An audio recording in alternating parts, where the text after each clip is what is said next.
Hi, Tracy here, also known as Mercy Tiara, with another episode of Find Your Mojo. Each episode will give you a prompt or a challenge to get your creative juices flowing and get you scrapping and documenting your memories. This time the prompt is to start with embellishment clusters. So I'm just going to jump into the process here and get started. So I'm starting with my dies. These are my thin wafer dies. I keep them in this photo album on these pieces of magnetic paper, and I just get that at the dollar store, and I cut it into 4x6 pieces, and then I just put my most of my dies on there. I do have some other dies that I keep in their packages. These are some Lawn Fawn dies, and so I am picking a circle and a scallop circle to nest with it, and I also picked a couple of tag shapes and a tab as well. And the tags are from Lawn Fawn, and the circles are from Lawn Fawn, and the tab is from MFT. So I'm starting with this really pretty pink and white paper from the Dream Big collection from Fancy Pants, and all of the paper products I'm using on this page come from the Acorn Avenue scrapbooking kit from Scrapbook and Cards Today. And I'm just having a look I knew that there was a piece of pink cardstock in this kit as well, and I'm just going to cut the little reinforcers that go with those tags out of a piece of solid pink. I think that will coordinate quite nicely with the tag.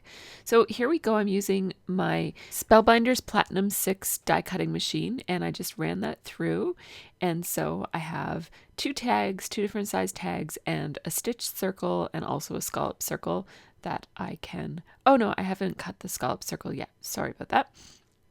I am going to cut the scallop circle out of that piece of pink cardstock that I pulled out for the reinforcers. So the reason I'm starting with die cuts here is because I'm going to be building some embellishment clusters as my starting point for this page. I find that sometimes whole page thinking gets in the way of my creative process. It kind of can sometimes feel a little overwhelming. I'm taking this piece of paper from Jen Hadfield that also came in the kit, and I'm going to cut 3 tabs out of it because I really love this paper. I think it's really gorgeous, and I love these tabs, and I find these tabs are really great accent pieces to kind of draw attention to my embellishment clusters, and I wasn't sure if I was going to want to do that or not, so I thought I would cut it now while I have my die cutting machine out, and then if I decide not to use it, that's okay too. My cutting mat gets a little askew when I use my die cutting machine because it moves around on my desk a little bit. So everything looks a little crooked now, so my apologies for that. I'm just using my dual tip glue pen from Home and Hobby to glue those reinforcers in place, and then I just used my Stampin' Up! Tape runner to glue the circle to the scallop circle. So here's how those look now that I'm finished die cutting. And as I was saying, sometimes when I'm trying to build a page, I get kind of overwhelmed with coming up with a design. And so what I thought I would do this month for Find Your Mojo is just think about ways that we can kind of break out of that whole page thinking. And so I'm starting by building 3 embellishment clusters, and I just have the die cuts that come in the kit. It's from Escape the Ordinary by Pink Fresh. These came in the kit and they're really cute. I love the design of them. They're just like this kind of sketchy graphic look to them. I really love them and I want to use them. So I'm just going through and I'm looking for any embellishments that are going to work on these embellishment clusters. So I'm thinking about the picture that I plan to use. I'm hoping to use some apple picking pictures, but I haven't even printed my pictures yet. So I'm really trying to let these embellishment clusters guide me, but I am keeping in the back of my mind that it'll probably be apple picking pictures. This kit does have a real fall theme to it, so I wanted to scrapbook some fall related photos. So here is what I came up with for each of these 3 tags.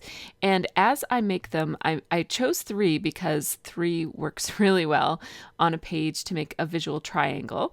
And I'm just thinking about the fact that I'm going to want to spread them around the page. And that larger tag is so vertical looking when I put the flowers that way. I could have put it sideways, but I really like how it looks like this. So it's going to have to go alongside something as opposed to behind, like underneath or above something because of the size sides of it. So I decided it looks like it's going to have to go over to the left side of something because the arrow is pointing that way. And so therefore I layered that bottom die cut that has the long phrase on it over so that it extends out more to the left than to the right, so that it's not going to cover up something if I do put this tag over like to the direct left of something. So that is about as much planning as I do here. The one tag that's going to be difficult to place, I just try to make sure that, like, my first impulse was to center that phrase, and then I just realized that's going to make that die cut really difficult to work with. So I just decided to put the phrase so that it extends out to the side there. I think that will make it easier to put this tag beside something. And now I'm lifting up that arrow because I'm going to run this through my sewing machine. And now my third die cut here is just this flower with 2 leaves, and that's a Prima flower that comes in the kit as well. And I'm adding little stars to each one so that basically I want these embellishment clusters to look like they go together. And so using the same pattern paper on the bases of them is important for that. And then using die cuts from the same set so they all have that kind of sketchy graphic look to them. And then also making sure that there's some repetition in terms of repeating that little tiny star die cut on each one of them. And I'm going to have some more repetition as well. So they have the same pattern paper base and the same cardstock accents and whatnot as well. I'm just outlining these tabs because it just gives them a little bit more structure and keeps them from blending in with whatever they're placed upon. And these little stars and stuff, I'm just going to keep them out because I might need them for embellishing, but I'm not sure if I'm going to use them, so I'm just leaving them over there to the side. I'm using a gray pen to outline this. I don't want to use black because I feel like black would provide way too much contrast and it would compete a little bit with the lines of the flower stems and stuff. So I'm just going to outline in this really nice soft gray pen. It's a Chamel pen by American Crafts. I really like it. It hasn't worn out yet. I've been using it for many years actually, and I really love that it has held up because I can't find a replacement gray pen that I like quite as much as I like that one. Now off screen, I ran these 3 tags through my sewing machine, and I ran 3 vertical rows of stitching through each of those flowers, like 1 through each of the flowers. And now just to cover up where the stems disappear, I'm going to use some Stampin' Up! Pop Dots, or they're called dimensional adhesive, but they are foam adhesive that just allows something to pop up off the page. And so I'm using those to stick that wood grain arrow up off the page a little bit, and you get to see how that looks. The stitching really adds a lot of dimension to these embellishment clusters and really gives them a nice finished look. So now this die cut is really simple. It's just that circle die cut glued on, and I just glued it in the center and then sewed over it so that the top and bottom can kind of lift. And now this one I just sewed through the leaves and also through the Wild and Free. And for the middle one I sewed straight through the middle, so that little smaller tag. I do plan to add some enamel dots to add additional texture to these embellishment clusters, but I think I'm going to wait until they are placed on the page because that will allow me to place them in a way in which they're balanced with the overall look of the page. So now that I have my embellishment clusters, I chose my photos and I am scrapbooking with a 3.5 by 3.5 square and an almost 4 by 6 rectangle. So I just printed it as big as I could on a 4 by 6 piece of paper, but I took it with my phone, so it's not exactly a 4 by 6 photo. So given that I've already designed the embellishment clusters, the designing part becomes really, really easy now. So what might have been a layout that would have stumped me for design, I now really only have a few options on how to put these photos together. So right away, I noticed that I needed to put the vertical tag to the left side of the vertical photo because it really just fit there the best. And then that larger circle embellishment cluster fits really nicely in the place where the other place where those 2 photos meet. And that leaves me the bottom corner, the bottom left-hand corner of the square photo as the place where the third embellishment cluster will live. And I just figured that out based on the visual triangle, so that makes a nice triangle around my page. Now I have decided to use a craft cardstock background, which I used to make craft cardstock backgrounds all the time, but I haven't done that in quite some time. So I thought it's time to revisit that strategy. So now I love this paper so much. This is more paper from the Dream Big collection from Fancy Pants. It came in the kit, and I love it so much that I'm going to cut out the center before I use it as a border mat around my overall layout, because it's just so beautiful. I don't want it to all be hidden behind the page. I'm going to add some sprinkles, and you might have seen me gesture before I took those photos and embellishments away. I gestured in a diagonal way along this page because my photos and embellishments are naturally making a diagonal line across my page. And one tip for adding sprinkles, I know a lot of people like the look of mist sprinkled on their page, but it's a little bit scary at the end when your page is all composed to then go ahead and drip big drops of ink on your page. So one way to minimize the risk of using sprinkles is to anticipate ahead of time what shape your page is going to be, and just sprinkle some ink in a way that supports the shape that's already developing on your page. So before you glue everything down, just do like I did and take all the pieces off. And if it's a diagonal shape, then let mist drop diagonally along your page. And if it's some other kind of design, like if everything is around the center and you just want things to radiate out, then you could do that. Or if it's more of a triangular shape, you can put mist in 3 different corners where you think that the corners are going to land. And you can just eyeball it, because that's the beauty of mist, is that it's not perfect. So the mists I used here are Heidi Swapp Color Shine in gold, and then I used an old Mr. Huey's opaque white as well. I don't think you can still get the opaque white, but there are lots of different white inks on the market. And the white does take a bit longer to dry, so I'm just using my heat gun to dry those so that I can scrapbook right away and not have to worry about waiting for it to dry. The other nice thing about misting ahead of time is that if you don't like how it looks, you can just flip the page around and the back side is ink-free, and you can just go ahead and decide not to use ink, or you can try again on the other side for a different look if you didn't like how the ink turned out. But I like how the ink turned out, so I'm just going to glue this down. And it's a little bit tricky gluing it down because the cardstock did warp a tiny, tiny bit with the heat gun and the liquid mist on it, but not too much. It's pretty good. It lied reasonably flat. I think there was just one little place where it was a little bit warped. So now that chunk that I took from the center, I like it so much, and I think it really works so well with this page that I'm going to use it again.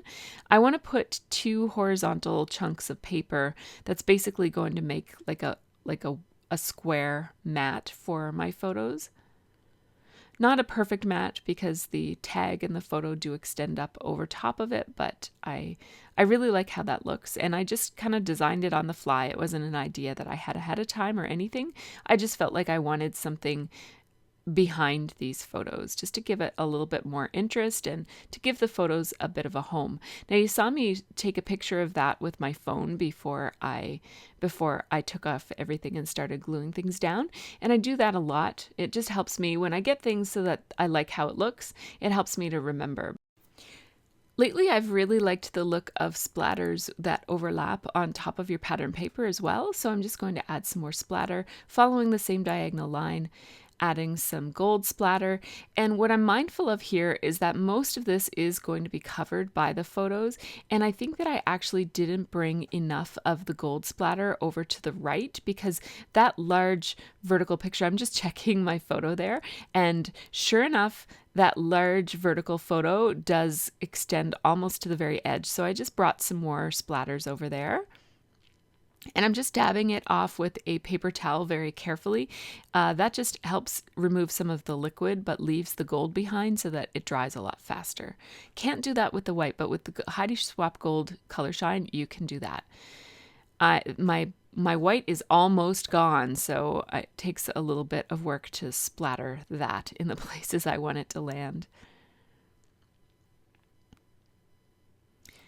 I really like the messy look that you get with splatters, but I don't want my splatters to kind of take away from my design. I want them to support my design. So that's why I'm putting them on that diagonal, because that's where my design kind of naturally goes. And I really like how that looks. And I just want to play a little bit with photo placement, and I am referring back to that photo because I felt like I really got it right on the photo at the beginning. So, oops, I ran out of adhesive, so I'm just going to grab a refill from across the room. There we go. Those refills are really easy to put in place. So there we go, ready to stick down the vertical photo of my husband up in the tree. And then I also have this it's a bit of a silly photo. It's a family. Every year when we go apple picking, we take a family photo, and it's usually all of us smiling in front of a tree. We've got tons of those. We've been doing it since our kids were little. So I think we've got 12 of them. Actually, I think Scott and I were doing it before we had kids. So we have more than 12 of those photos of us grinning in front of apple trees. So we decided to do something a little bit different this year and be a little silly. We took a picture of us eating apples. So now it's really easy to design this now. So I feel like this is, the most fun part of a project is when it all starts to come together. And when you make these embellishment clusters ahead of time, like at the beginning of your scrapping session, the whole rest of the time that you spend scrapbooking is so much fun because everything, you get a lot of outcome for minimal input. Like I just place a tag someplace and it looks finished.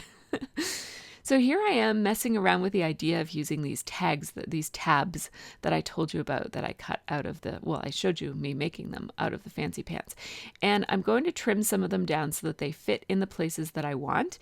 And oftentimes these tags add just a little bit of visual interest to direct your attention to the places that I want you to look.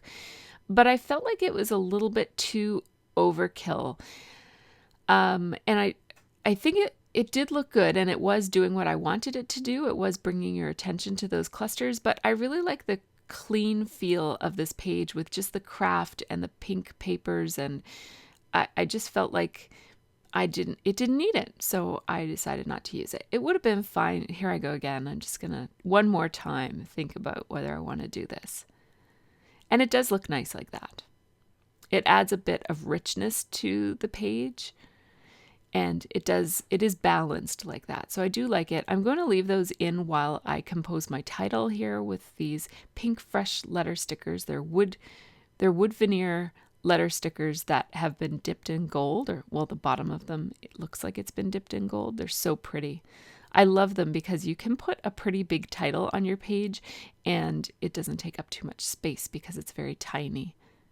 Just the R had a little piece of wood in the center of it, so I just had to poke that through with a tool. And I don't plan to put these titles so far away. I just didn't want them so close. I wanted to play around. I'm going to stack them, but I wanted to play around with where I would start them. So I'm judging based on gates. So I'm putting gates right there. It's a little tricky because the papers are crooked on the page, but I want the title to be straight. So they're going to look a little crooked if you compare them to the paper, but if you compare them to the bottom of the page, they are straight. So now I'm going to place these enamel dots that I was planning to place on these tags. And I also put some gold and white baker's twine in the holes of my two tags. I do like to put twine in my tags. It's a thing. I don't like to leave tags untwined. So I'm just spreading those enamel dots onto each of the embellishment clusters, and I'm using 3 different colors and basically I'm using it to bring color where color isn't. So on that, especially in that bottom left-hand corner tag, there was no green represented, and there's little bits of that bluish green in the other 2 clusters. just a smidgen of the green on the big one with the flower, because it's just the leaf behind the flower. You can barely see it, but it's a green. Now, my journaling says, this year we tried a new place, but it was too late in the season to get many apples. Now I'm just using my roller date stamp just over and over again underneath of it to make like a fourth line. And then I just I didn't re-ink it, but I stamped it right under Wild and Free, just because Wild and Free looked a little bit plain. Now, one thing I could do here is I could sew all the way around the outside edges. That would give this page a nice, neat, finished look. But I actually decided against it. I do like to separate these little strings so that they look a little bit more casual. There we go. I just decided not to sew around the outside edge for a bit of a change. I often do with these kinds of pages that have a border all the way around, and so I decided not to today. So here is how all of those clusters look up close, and it totally doesn't look like I made those embellishments and tried to fit them on a page. It really does look like they were made for those spaces. So I think that might be a concern when you're scrapbooking this way, is that your page might not look cohesive, but I think this one does. So next I will show you some photos of this page. I really love how this page is not too themey. A lot, as I mentioned, I've been taking pictures of apple picking for many, many years, and a lot of my pages have apples on them or really, really themed fall embellishments and papers. And so I really like the idea of using this pink and craft as my base, and then adding in some nice rich fall. There's still fall colors. We've got that beautiful golden mustardy color and a deep red in there, and then that greenish blue, that really light kind of aqua color, is a really interesting twist on a fall color palette. I love how that was included in the Acorn Avenue kit this time around. So here are the close-up photos. I hope that you guys have found this idea of starting with embellishment clusters as your starting point. I hope you guys have found that helpful as a way to jumpstart your creativity if you're not sure where to start in your scrapbooking. I hope that you guys all have a really great scrappy week. Take care, and I'll see you next month.